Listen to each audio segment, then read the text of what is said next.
인사드리겠습니다. 임마누엘. 네, 오랜만에 이렇게 뵙게 돼서 반갑습니다. 거의 저희가 가정집회를 한 달 정도 했죠. 참 보고 싶었는데, 그래도 지난주에 처음으로라도 이렇게 저희들이 교회에서 모여서 예배드리고 말씀 들을 수 있어서 감사가 되었고요.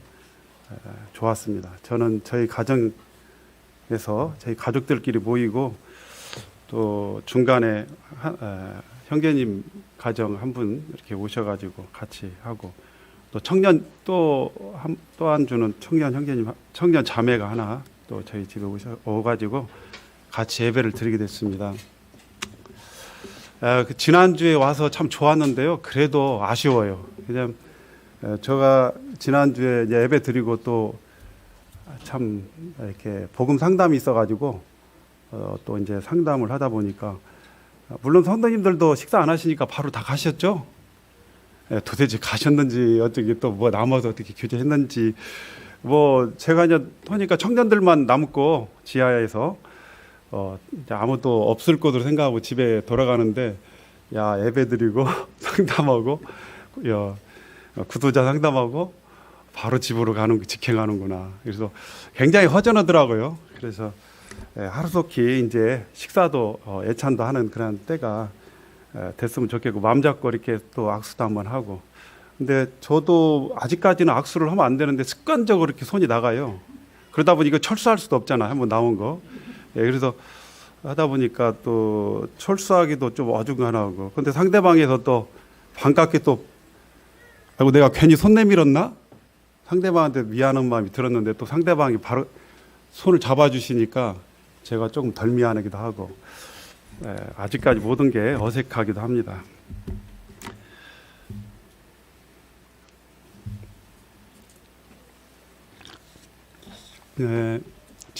저희가 작년부터 저희 소그룹에서 요한계시록을 이렇게 강영재님께서 이렇게 준비하셔서 나눴어요. 한 주에 한 장씩 하기로 했는데 지금 지난주 토요일 날 해서 20장까지 이렇게 나눠졌습니다. 저는 이제 요한계시록을 쭉 공부하면서 가장 클라이막스 제 마음에 감동이 되는 것은 요한계시록 20장 지난번에 여기서 이제 사탄과 곡과 땅의 사방 백성이 그 곡과 마곡을 미혹해 가지고 이제 싸움을 이제 사탄이 이제 붙이는데 그 수가 바다의 모래 같은데 이들이 이제 지면에 널리 퍼져서 성도들의 진과 사랑하시는 성을 즉 예루살렘 성이죠.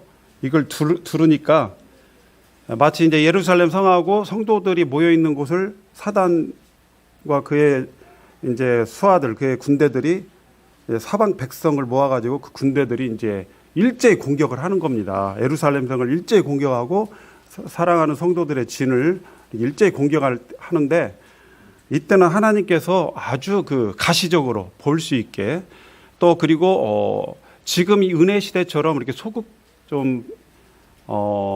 약간은 좀 일부분적인 그러한 보호를 하는 게 아니라 우리를 눈동자처럼 우리 성도들을 보호한다고 하셨는데 이때는 정말 대대적으로 하나님께서 정말 그의 백마탄 그의 군대들과 더불어서 입에서 나오는 칼로 싸우실 뿐만 아니라 하늘에서 친히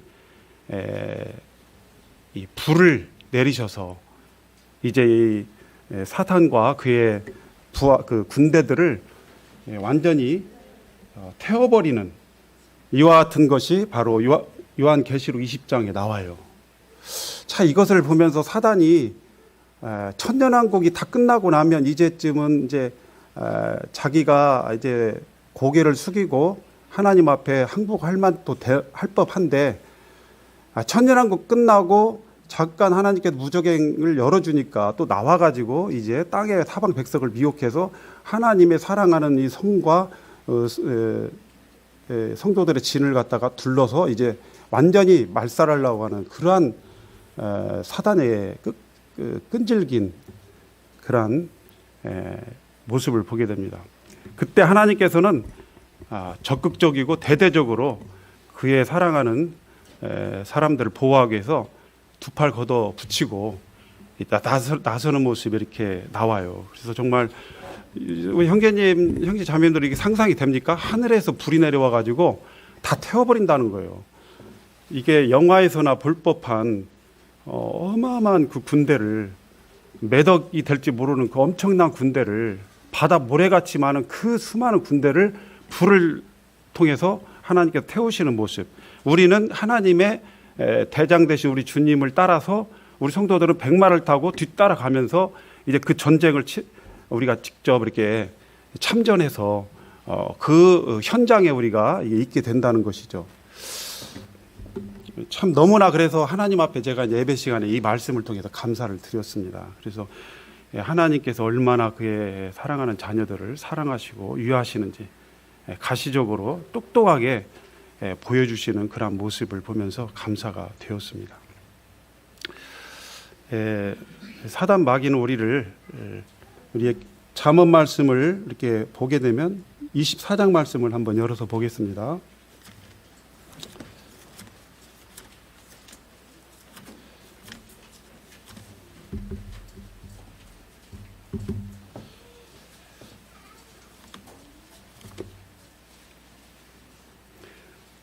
(24장)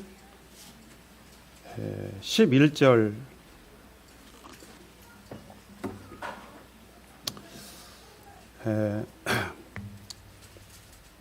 같이 한번 읽어볼까요? 시작. 너는 사망으로 끌려가는 자를 건져주며 살육을 당하게 된 자를 구원하지 아니하려고 하지 말라.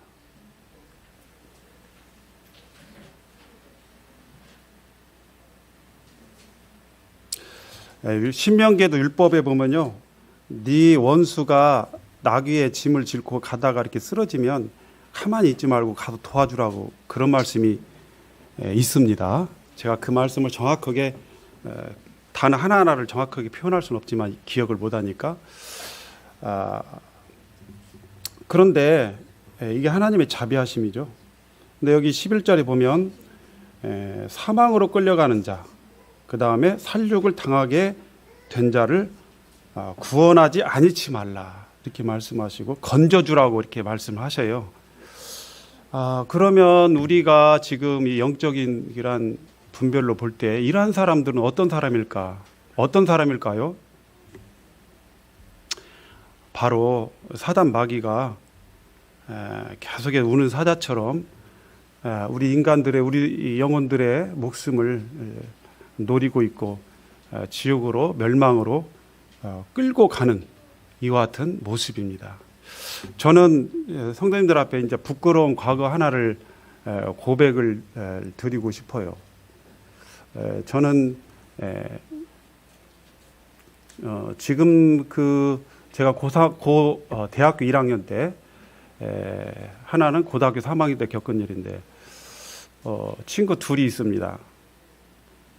근데 한 친구가 나를 그렇게 참 따랐어요. 고등학교 때 제가 노래를 하면 내 이름을 부르면서 야, 그 노래 한 번만 더 해주라 그래요.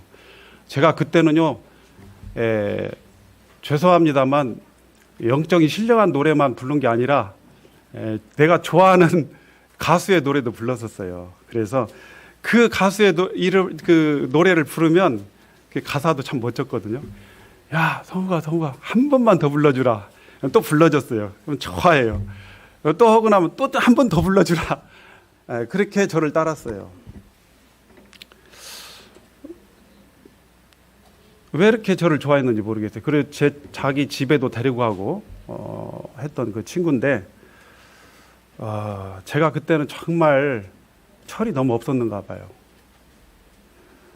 그 친구가 나를 그렇게 따르고 좋아했었는데,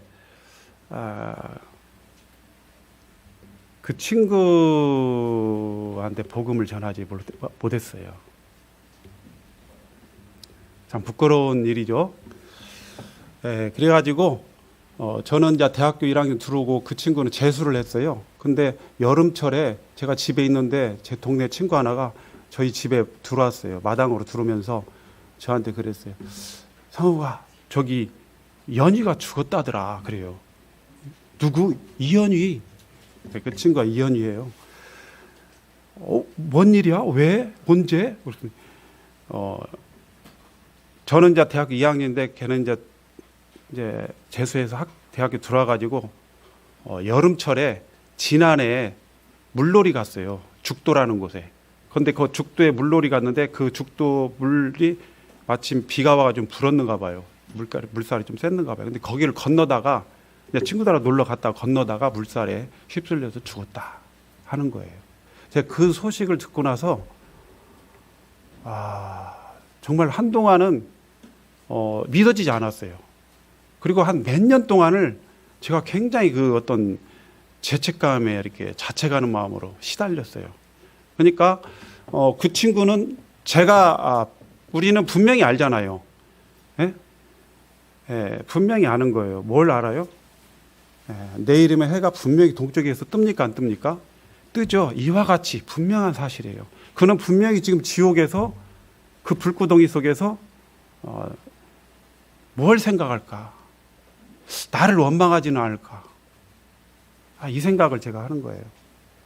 내가 그 친구에게 듣든지 안 듣든지 하나님 믿으라 라고 말 한번 해봤으면, 복음을 전해봤으면 그러지 못했어요. 그래서 그것이 늘 그 수년 동안을 이렇게 저를 이렇게 제가 마음에 굉장히 자책을 많이 하고 참 마음이 아프고 미안한 마음이 너무 많이 들고 이런 마음이 있습니다. 젊은 우리 형제 자매님들 특히 친구들 있으면요, 일단은 형제 자매님들이요 큰 긍휼이 없다 할지라도 여러분 자신들을 위해서 방어박을 해놓으십시오. 또 한 친구는요, 제가 그 친구가 고등학교 공고 나왔는데 고3 때 취업을 나갔어요. 포항제철로. 그리고 나가는데 떠나는 그 전날 밤에까지 내가 걔를 붙들고 야, 우리 말씀대로 가자 해가지고 그때 이완성 형제님 집으로 제가 밤에 마을에 데리고 간 적이 있습니다.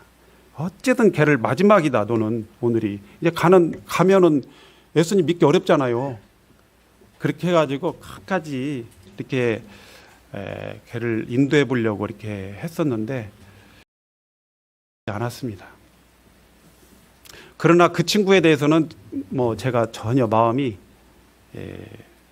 아무런 마음이 없어요. 근데 그 아까 전번 그 아프던 친구는 정말 제 마음이 너무 힘들었습니다. 그래서 우리가 이제 이 말씀을 보면서 참 우리가 모든 휴머니즘을 가지고 모든 인류애를 가지고 모든 인류를 다 사랑할 수 없잖아요. 우리의 마음은 그렇죠? 그렇다 할지라도 내가 나하고 연관되어 있는 사람, 정말 나하고 관련되어 있는 사람, 내 친구들만큼은 이렇게 복음을 전하고 복음을 듣지 않으려고 한다면 최소한 멸망의 지옥과 심판을 이야기하고 하나님의 사랑을 이야기하고 그것은 해놓으시면 좋을 것 같아요.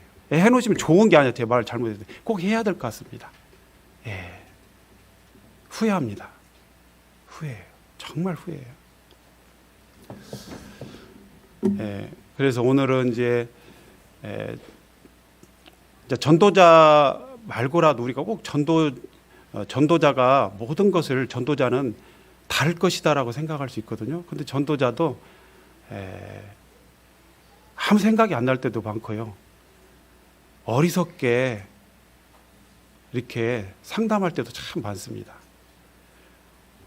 그리고 잘 될 것으로 생각했는데 나중에 뚜껑 열어보면 전혀 아닌 경우도 많아요. 그래서 실망할 때도 참 많습니다.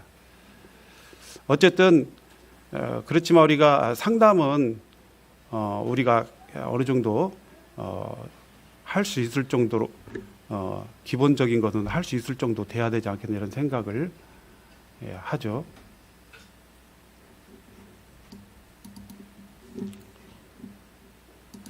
아마 간단하게 두 가지 파트만 생각하시면 돼요. 밭갈이하고요. 그다음에 씨 뿌리는 거. 밭갈이하고 씨 뿌리는 거. 나머지는 뭐 접근하는 거 또 뭐 이런 것이 접근도 있는데 가장 중요한 게 이제 밭갈이, 그다음에 씨 뿌리는 거. 이 두 가지 파트만 늘 생각하면 돼요. 제가 그 서천에서 장사를 하면서 제가 한 번은 이제 찜질방에서 잔 적이 있어요. 예전에 말씀을 드렸는데.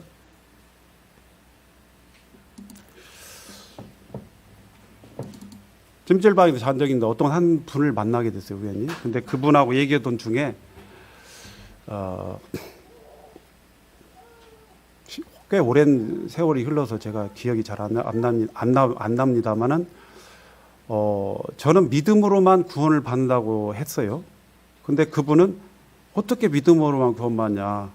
야고보서에 보면 행함이 없는 믿음은 죽은 믿음이라고 했다. 했지 않느냐? 내가 아는 사람 뭐 누구 어떤 목사는 어떤 장로는 겉으로는 막 믿음이 있고 막 그렇게 하지만 열심히 하지만 모텔에서 못된 짓 하고 막 그러더라. 그러면서 어떻게 행함이 없는데 뭐 믿는다고만 하면 다 천국 가냐? 막 이런 식으로 얘기를 했어요. 그래서 그것을 가만히 생각을 하면서 그분에게 그래도 주님이 어떻게 다행히 이렇게 잘 대화를 그렇게 돼가지고 모두 오해가 풀려지고 이렇게 했었는데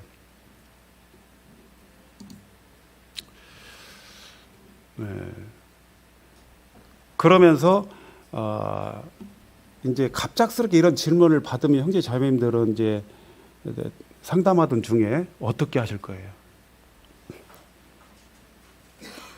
저는 그분에게 이제 두 가지를 말씀드렸습니다. 일단은 야고보서에 쓰여진 말씀은 누구를 대상으로 한 거죠? 이 시간에 믿음과 행위에 대해서 두 가지 파트만 딱 말씀드리고 마치겠습니다. 자, 야고보서에 쓰여진 것은 누구를 대상이죠? 성도를 향해서 쓰여진 말씀입니다. 성도 형제들에게 더욱게 하라, 따뜻하게 하라, 배부르게 하라. 그렇게 한다고 해도 실제로 네가 그것을 그렇게 실천하지 않으면 그게 무슨 소용이 있느냐.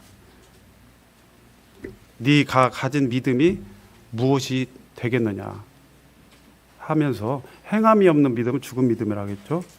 야고보서의 말씀은 바로 성도들에 대한 것이죠. 그 다음에 여기서 행함이란 이제 행위인데 이 행위하고요, 이 행함하고 그 다음에 율법 로마서나 갈라디아서 나와 있는 행위하고는 근본적으로 차이점이 하나 딱 있어요. 그게 뭘까요? 눈에 딱 띄어요.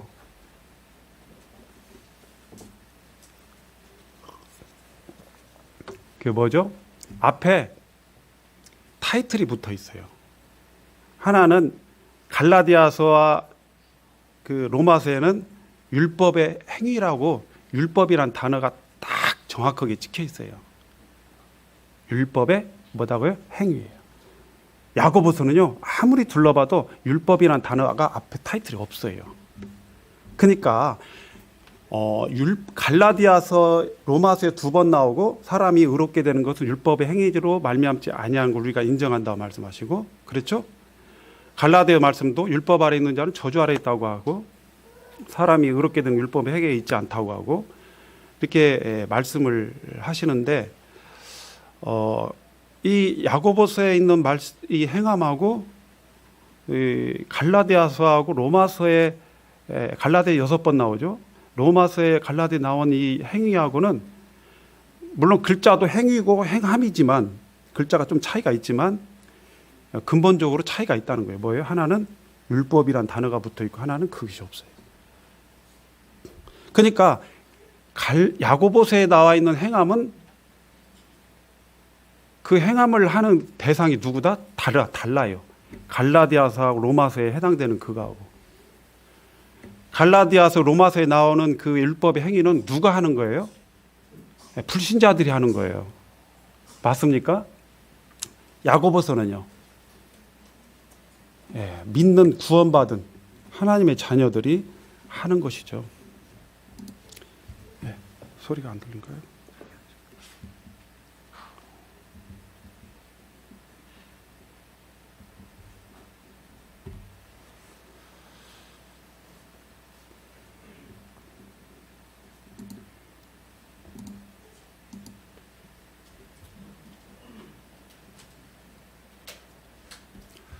네, 감사합니다. 이제 씨 뿌리는 단계에서 믿음이라는 것 자체가 무엇인지, 믿음의 본질에 대해서도 이제 정확하게 이제 또 말씀을 드릴 기회가 되겠지만은요.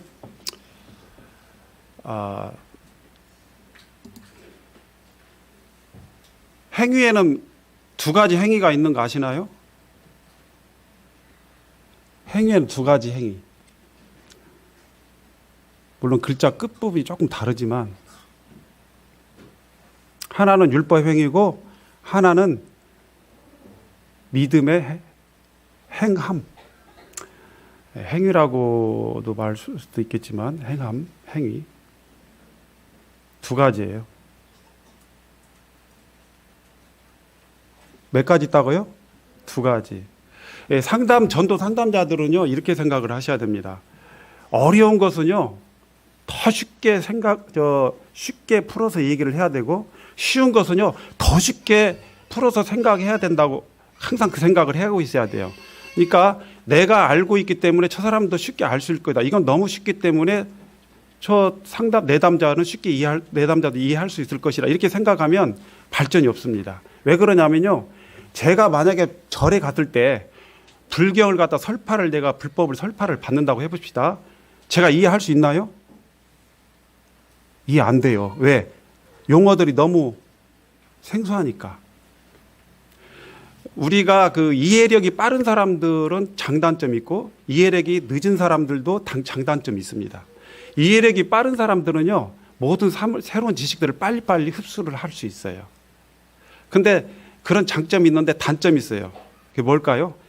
내가 빨리 이해하고 나는 이해를 잘하니까 상대방도 이해를 빨리 하겠지 하고 대충 설명해요. 대충 설명도 이해하겠지. 그게 착각입니다. 그리고 근데 이제 이해력이 떨어지는 사람, 저 같은 사람이에요. 근데 저 같은 사람은요, 이해력이 떨어지기 때문에 새로운 것을 빨리 받아들이는 게 약점 있는 것으로 저는 제 개인적으로 생각합니다. 그러다 보니까 이해력이 떨어지는 그러한 사람들의 그러한 것들을 이해를 조금 하기가 좀 쉬운 것 같더라고요. 그래서 쉬운 것마저도 그 사람 입장에서 생각할 때 이게 이 말이 어려울 것이다라고 생각을 하는 경향이 있어요. 근데 우리 상담자들이 그게 이제 필요하죠. 그래서 어떻게 하면 이 사람 내담자의 입장, 불신자의 입장에 내려가서 내가 말을 할 것인가, 전개를 할 것인가. 그래서요, 전도자의 또 한 가지 꼭 알아야 될 건 뭐냐면 상대방의 말을 들었을 때 내가 알고 있는 내용의 그 답을 내가 할 수가 있어요. 그렇다고 해도 빨리 답을 하는 것은 별로 지혜롭지 못한 것 같아요. 답을 빨리 하는 스피드, 속도가 중요한 게 아니라 이것을 그러면 내가 알고 있는 지식을 이 사람에게 지금 어떤 부분에서 어떤 식으로 어떤 예를 통해서 접근해서 쉽게 이해를 시켜야 될 것인가. 이게 중요한 거예요. 그래서 들으면서 굉장히 성령님의 도우심과 지혜를 구해야 돼요. 오래 들으면 좋습니다. 빨리 절대 저도 이렇게 상담을 30분 하거나 1시간 하거나 이렇게 할 때도 있거든요. 또 때는 2시간, 3시간. 요즘은 이제 보통 2-3시간, 3시간 정도. 많게는 4시간까지도 합니다. 그런데 길게 하면, 짧게 하면 뭔가 쫓기는 경우가 있어요. 물론 상대방이 온전히 준비돼가지고 짧게 끝나는 경우도 있지만, 그럴 때는 시간이 짧게 끝나거든요. 그런데 그럴 때는 별로 이렇게 결과가 좋게 안 나오는 것 같아요. 내 마음이 굉장히 여유가 있어야 돼요. 상담자가. 그래서 우리는 그렇게 제가 지금 이런 것들을 왜 하느냐. 만약에 형제자매들이 이것을요, 생각을 우리가 평상시에 쉬운 것이라도 생각을 꼼꼼하게 이렇게 깊이 이렇게 평상시에 이렇게 생각을 안 해놓으면요, 내담자를 딱 내가 맞섰을 때 이게 안 돼요, 쉽게. 그래서 이런 것들을 평상시에서 준비를 잘 해야 되고 많이 생각을 사색에 잠겨야 되고, 두 번째는 그런 과정이 없다 하면 최소한 상담할 때 충분히 시간을 벌어가면서 상대방의 얘기를 충분히 들어야 된다는 거예요. 그러면서 성령께서 주시는 지혜를 통해서 내가 알고 있는 답을 어떻게 이 사람에게 이해를 시키고 설득시켜서 수긍 가게 해서 나의 편으로 만들 것인가. 그래서 이 사람을 무장 해제시켜서 복음을 듣도록 할 수 있게 할 것인가. 단지 지식을 나열하는 게 중요한 거 아니에요. 이해 가시죠? 예.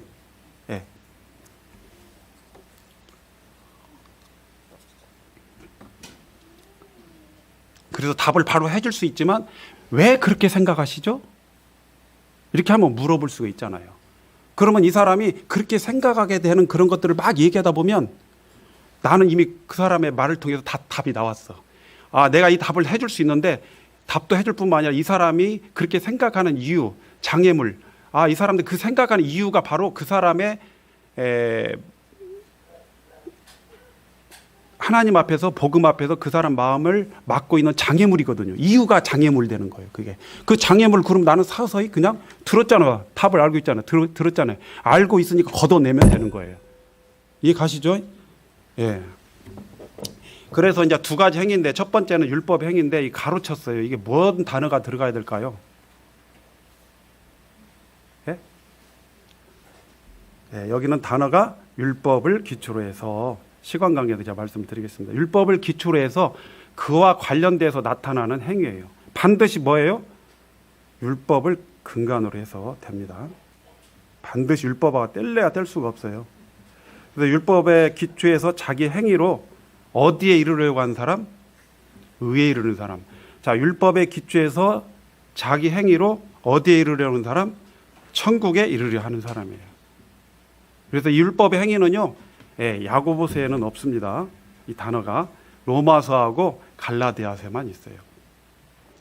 이제 율법에 하나님의 한 의가 나타났으니, 이렇게 하면서 쭉 로마서 3장부터 나와 있어요. 그래서 이 율법 행위는 뭐냐? 1번, 누가 자기 의를 세우려 가는 거죠? 누가 하는 거예요? 주체가? 성도입니까? 구원받은 자예요? 신자입니까? 하나님의 아들이에요? 의인입니까? 아니에요. 불신자들이에요. 죄인들이에요. 거듭나지 못한 사람들이에요. 이렇게 단어들을 제가 지금 여러 번 나열해서 얘기하죠. 구원받지 못한 사람에 대해서 그냥 거듭나지 못한 사람 이렇게만 할 수 있는데, 저는 죄인, 불신자, 여러 가지로 제가 얘기를 합니다. 왜 그러냐면, 그렇게 단어를 막 나열하면 그 사람의 마음에 딱 닿는 단어들이 나와요.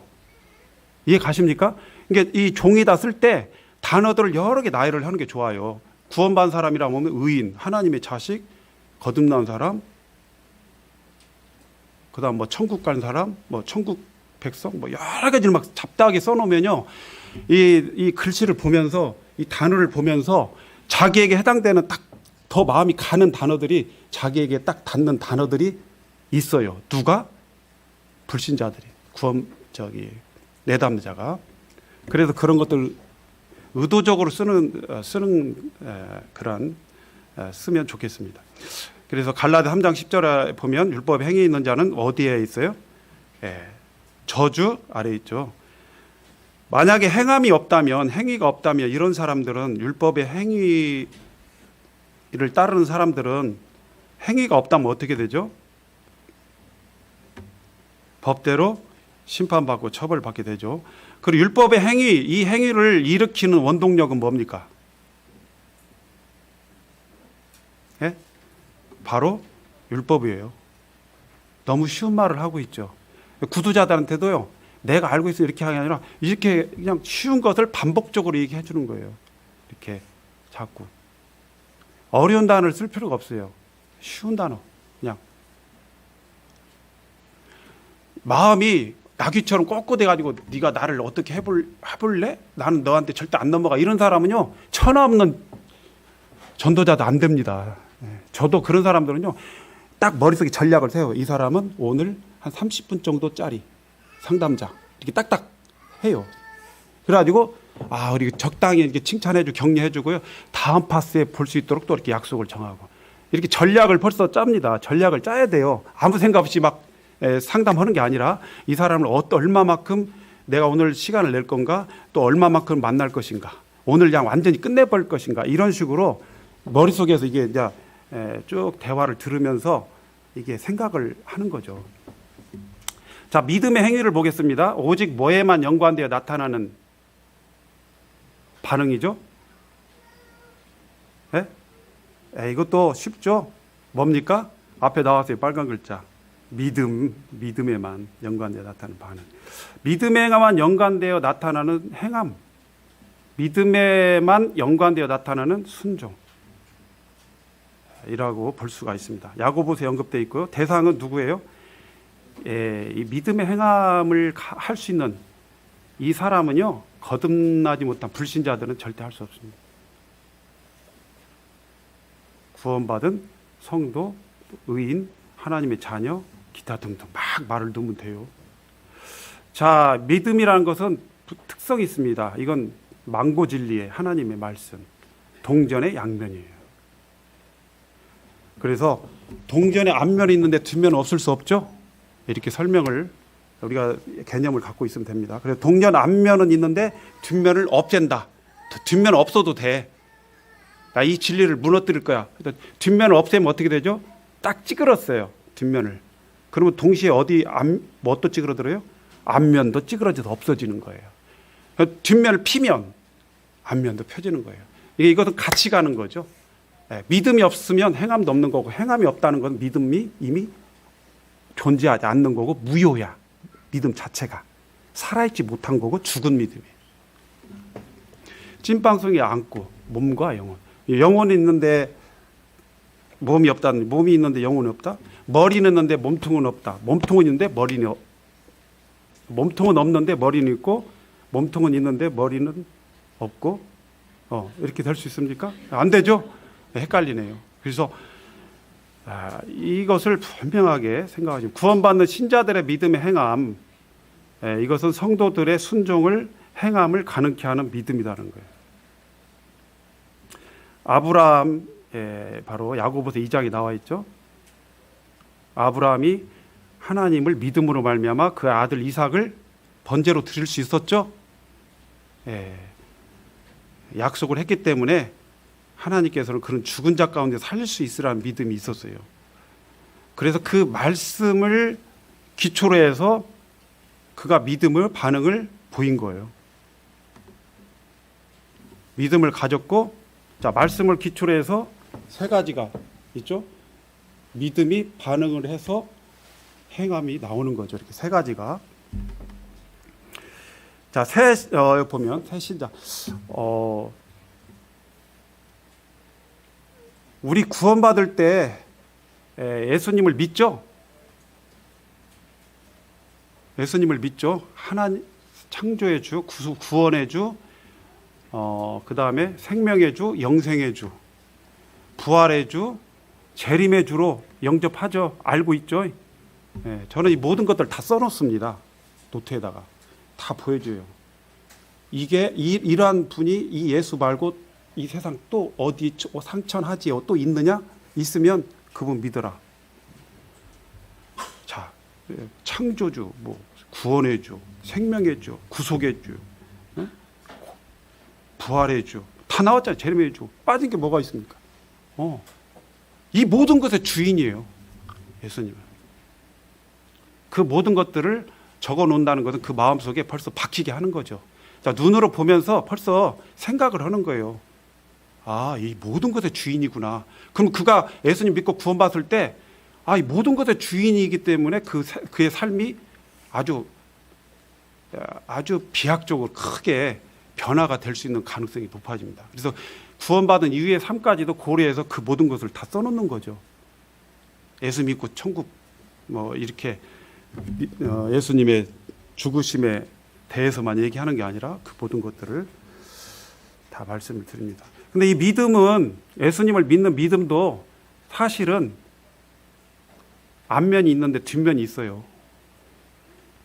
율법의 행위는 아닌데 이것도 행함이 있어요. 어떤 면에 보면. 뭐죠? 예수님을 영접하잖아요. 영접하는 자, 곧 그 이름을 믿는 자들에게는. 그러면 영접하는 자, 곧 하고 니꼬르죠? 수학 공식으로 니꼬르. 뭐예요? 그 이름을 믿는 자. 그래서 믿는 자, 영접하는 자. 믿음, 영접. 이것은 뭐예요? 같은 거예요. 그러죠? 그러면 믿음하고 영접은 동전의 양면. 믿음이라는 이 동전의 양면이에요. 근데 어떤 사람 나는 예수님 믿었어. 근데 예수님을 이제 마음 가운데 지금 이 시간에 당신에게 찾아오면 문 열어주시겠습니까? 안 열어주시겠습니까? 당신 집에 찾아오면 열어줘야죠. 그럼 당신 마음에 찾아오면 열어주시겠습니까? 열어줘야죠. 열어주고 영접합니다. 이 사람은 제대로 믿음이 있는 사람이에요. 근데 믿는다고 해놓고 영접을 하지 않는다면 어떻게 되죠? 이 믿음은 불확실한 거고 뭔가 문제가 있는 거고 그 사람 마음속에 뭔가 꺼리낌이 있는 거고 뭔가 해결되지 못한 것이 있다든지 그 마음의 발목을 잡고 있는 게 있다든지 하나님에 대한 인격적인 어떤 부담감이 있다든지 그분의 어떤 사역에 대한 뭔가 거부 반응이 있다든지 뭐 기타 등등 하나님에 대한 오해가 있다든지 뭔가 아직 풀리지 않는 게 있어요. 그런 상황 속에서 예수님에 대한 믿음이 올 수가 있나요? 그 믿음이 있다라고 볼 수가 있나요? 절대 없죠. 영접이라는 것은 동전의 양면이에요. 이것은.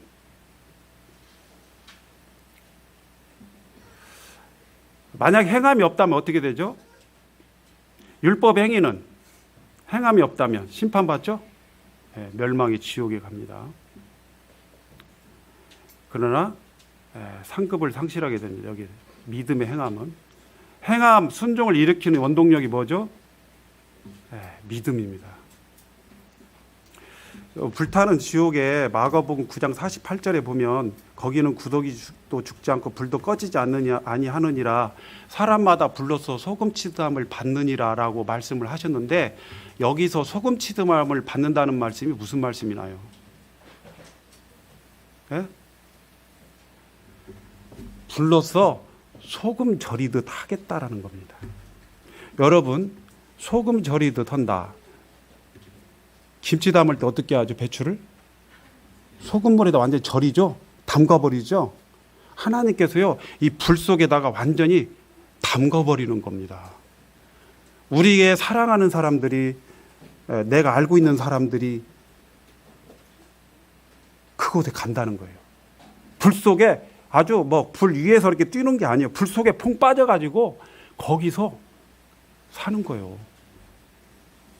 생각을 해보세요. 우리는 후회할 일을 하면 안 되죠. 정말. 저부터도 그렇습니다.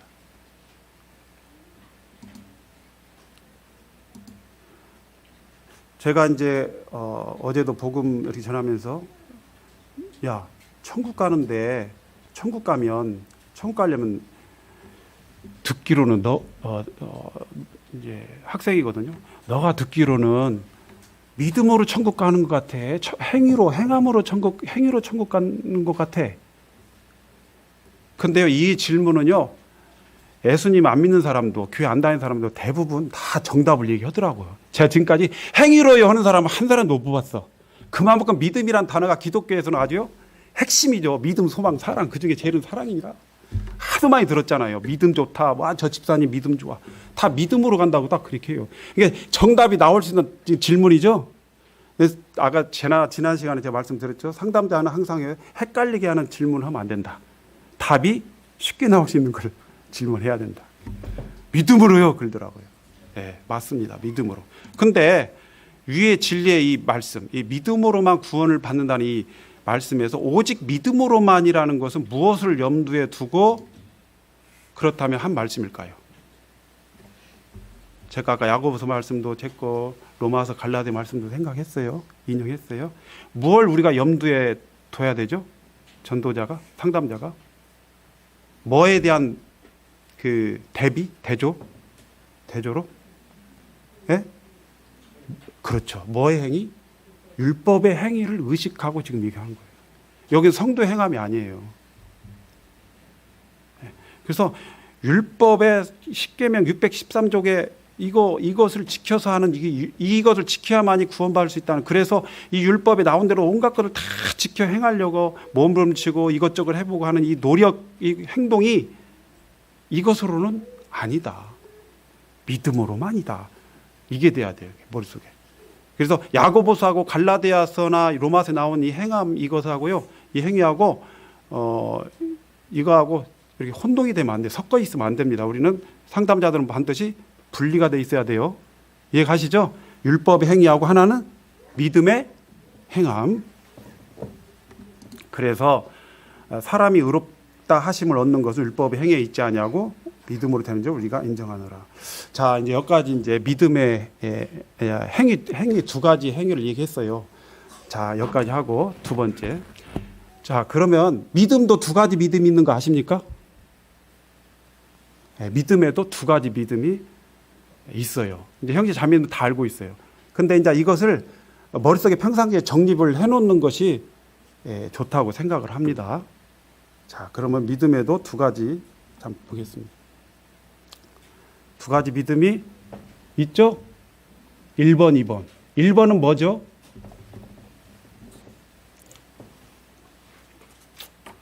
베드로전서 1장 9절만 말씀 보겠습니다.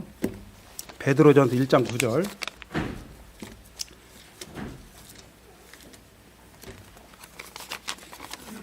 베드로전서 1장 9절 보겠습니다. 거기 보면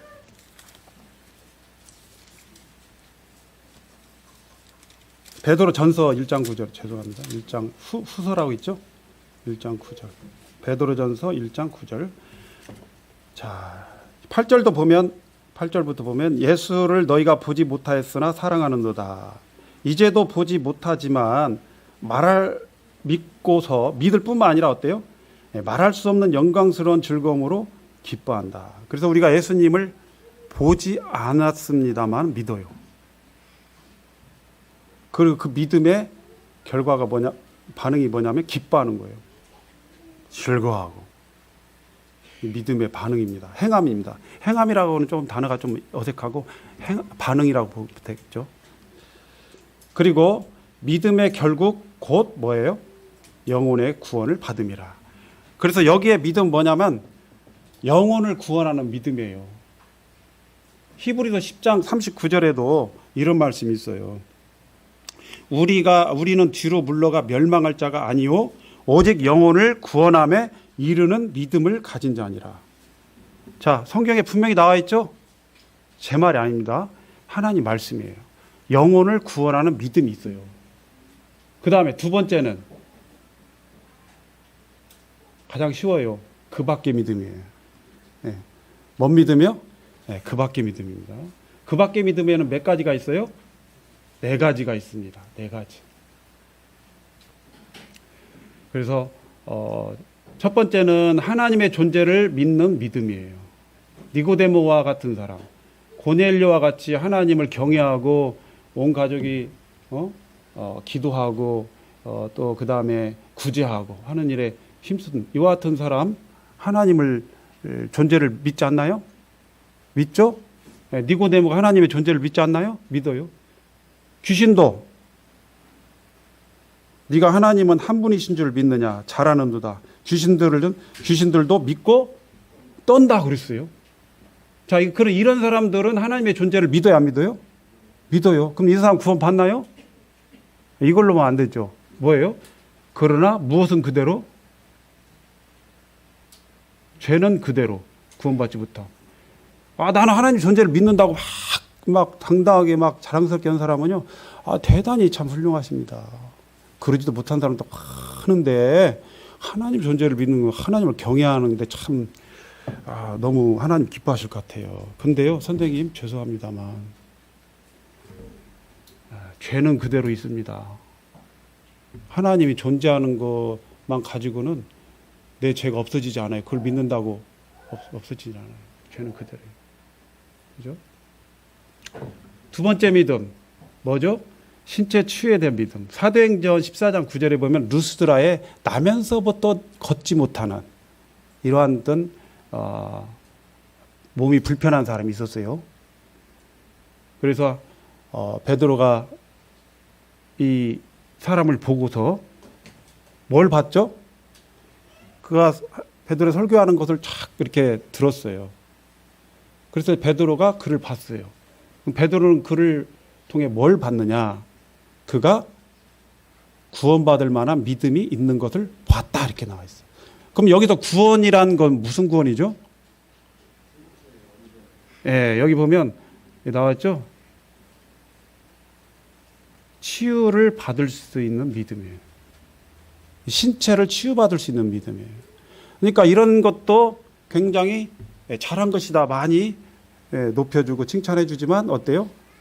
그렇지만 이 정도에서 한계입니다. 끝납니다. 딱 해줘야 합니다.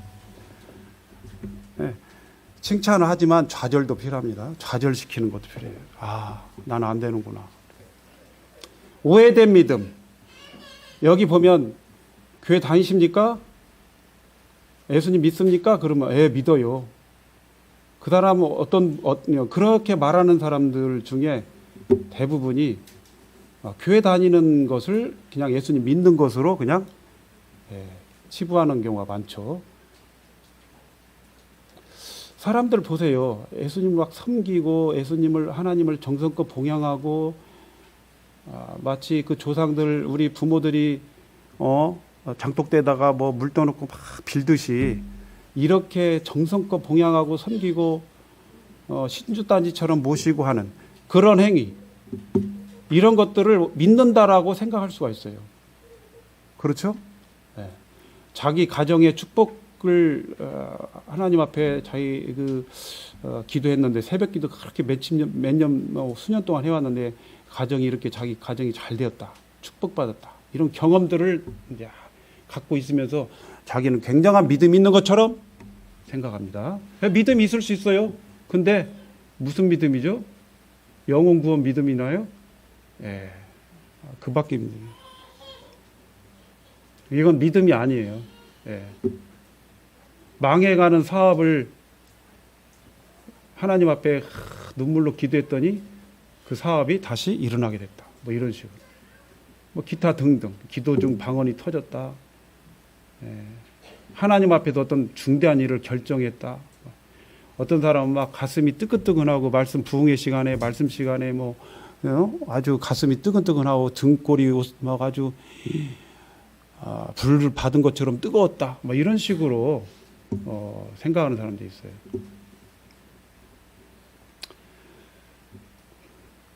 예전에도 전도 집회를 이렇게 하다 보면요, 끝부분에 이제 복음 상담을 하죠. 복음 상담해서 이 사람이 복음까지 다 전했는데 이 청년이 구원까지 받은 것으로 이렇게 다 했어요. 믿는다고도 하고. 근데 나중에 보니까 아무것도 없어요. 그 다음 주에 가면 아무것도 없어요. 이런 사람들도 있어요. 근데 그런 사람들은 바로 이거일 확률이 있어요. 뜨거운 감정. 이거에 있다고 저는 봐져요. 말씀에 근거해서 차분하게 자기가 이성적으로 사고해서 이해하면서 또 성령님의 도우심을 통해서 감동을 받아서 그 마음의 믿음으로 그 말씀을 화답해서 받아들여서 믿음이 와가지고 구원받은 게 아니라 그냥 이렇게 뜨거운 어떤 그 교회 말씀의 어떤 그런 듣는 가운데 어떤 분위기랄까 뭐 기타 등등 뭐 이런 것 이런 것일 수도 있습니다. 이런 것들을 잘 이런 것도 이런 사람들을 어때요? 이걸 믿음이라고 생각하는 사람들도 씨 뿌리는데 장애물이 돼요. 그래서 이것을 밭갈이 해야 돼요. 이런 것들을. 성도의 믿음은 아까 말씀드렸죠.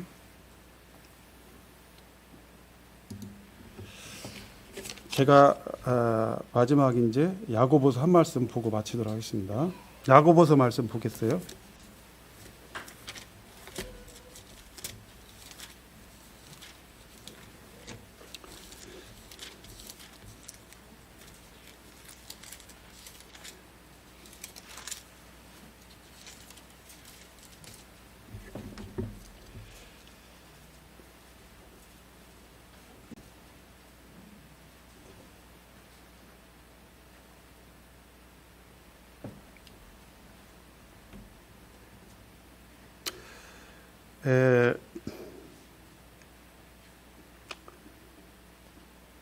여기 26절 이렇게 보면요.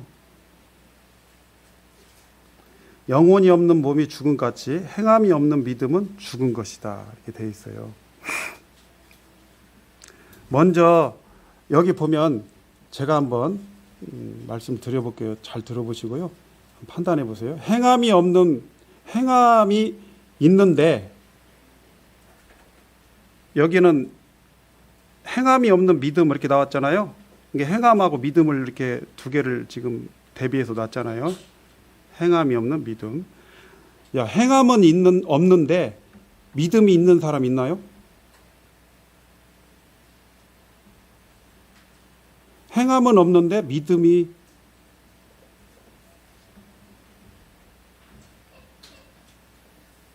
있다라고 하는 거. 이 믿음은 무효입니다. 그러죠? 행함은 없고 믿음은 있다. 무효입니다.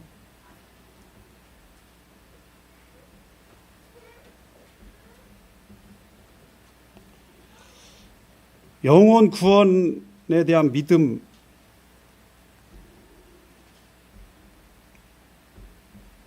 예외적으로요. 영혼 구원의 믿음 말고요. 행함은 없는데 믿음은 있다. 이거 무효예요. 아, 그렇구나. 따뜻하게 배부르게 하라.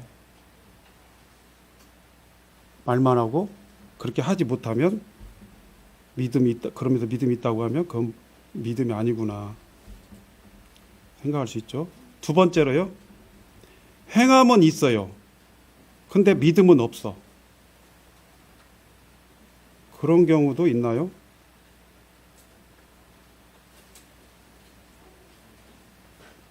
예, 있습니다. 행함은 있어요. 행함은 있는데 믿음이 없다. 있죠? 열심히 교회 생활하고 뭐 봉사하고 막 새벽기도 하고 열심히 섬깁니다. 근데 믿음이 없이 할 수가 있나요? 다르게 보면 있을 수 있죠? 예, 그건 바로 뭘까요? 그 행함은 아까 말씀드렸죠. 두 가지 행위가 있다고. 바로 율법의 행위예요. 신자의 믿음 행위가 아니고. 예. 예. 제가 한번 여기 보면요. 마지막으로 드리고 싶은 말씀은 신자의 행위는 믿음에만 전속된, 믿음에만 전적으로 속한, 믿음에만 전적으로 속한 전속된 행동이다. 맞습니까? 예, 이것을 분명하게 해주시면 좋겠습니다. 자, 신자의 행위는 뭐라고요? 믿음에만 전속된 행함이다 하는 것이죠. 이 말은 뭐예요? 율법 행위에 속한 것이 아니다 하는 것이죠. 이것이 바로 인정을 받는 거죠. 참된 신자의 행위는 여기다 참된이라는 단어를 써야 되겠네요. 참된 신자의 행위는 믿음에만 전속된 행동이다. 이 행위는 구원을 목적으로 하는 행위가 아니고 상급을 목적으로 하는 행위이다. 그러면 신자의 믿음은 있다가도 없고, 맞나요? 없다가도 있을 수 있나요? 자, 여러분, 우리가 가지고 있는 이 믿음이 항상 존재하나요? 오늘 잘했어요. 오늘 열심히 믿음으로 살았고 행동했어요. 내일도 그렇게 되나요? 100% 보장할 수 있나요? 안 되더라고요. 그러니까 신자들의 믿음은 있다가도 없고 없다가도 있어요. 그러니까 그 결과는 상급으로만 해야 돼요. 보상을 받아야 돼요. 신자들의 믿음은 있다가도 없고 없다가도 있기 때문에 항상 이렇게 변화무쌍합니다. 왜? 행동이 반드시 수반돼야 되기 때문에요. 믿음이 없다가도 있고 있다가도 없어요. 왜? 행동이 따라오니까. 행동이 안 따라오면 믿음이 있다가도 그거 없는 거예요. 그렇기 때문에 그래서 우리가 중요한 건 뭐냐면 영혼의 구원의 믿음이 영혼을 구원하는 이 믿음에는 어떠한 행위도 어떠한 율법 행위도 따라 붙어서는 안 되는 이유예요. 그러죠? 우리 신자들에게 율법의 행위를 또다시 구원받은 뒤에 딱 이렇게 해놨을 때 어떻게 돼요? 믿음이 있다가도 있고 없다가도 있고 이렇게 될 때, 믿음은 이렇게 있다가도 없고 없다가도 있는데, 영혼의 구원에 대해서까지도 행위를 딱 이렇게 결부시켜 놓으면 우리는 어떻게 돼요? 큰일 나죠. 큰일 나. 여기까지 하고요.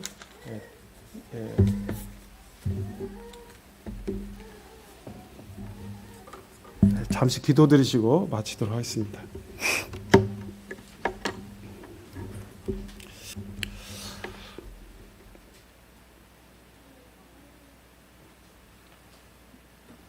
아버지 하나님, 감사를 드립니다. 주님께서 사랑하는 친과 성과 성도들의 친을 둘러서 공격하는 사단 마귀의 그 군대에 대해서 하나님께서 저희들을 어떻게 사랑하셔서 어떻게 보호하시는지 참 이 시간 생각할 때 참 감사를 드립니다. 아버지 하나님, 하나님의 교회 많은 구도자들이 참 이렇게 있습니다. 아버지 하나님, 코로나로 말미암아 오랜 시간 동안 그들이 이렇게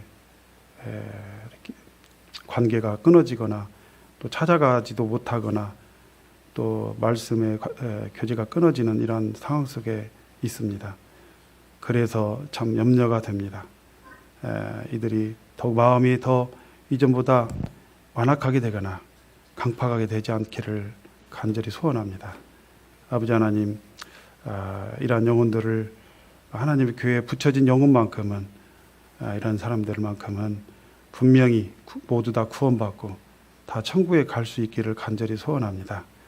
아버지 하나님의 교회에 은혜를 베푸시고 또 우리 성도들이 어려운 이 난국에서 각자 처소에서 참 수고하고 또 주님을 고분분투하며 섬기고 있사온데 저희들의 믿음이 떨어지지 않게 하시고 저희들의 마음이 주님을 향해서 떨어지지 않게 하시고 주님의 사랑에서 참 멀어지지 않게 하시고 계속해서 주님의 은혜와 사랑의 손길로 저희들을 더욱 붙잡아 주시었기를 간절히 바랍니다.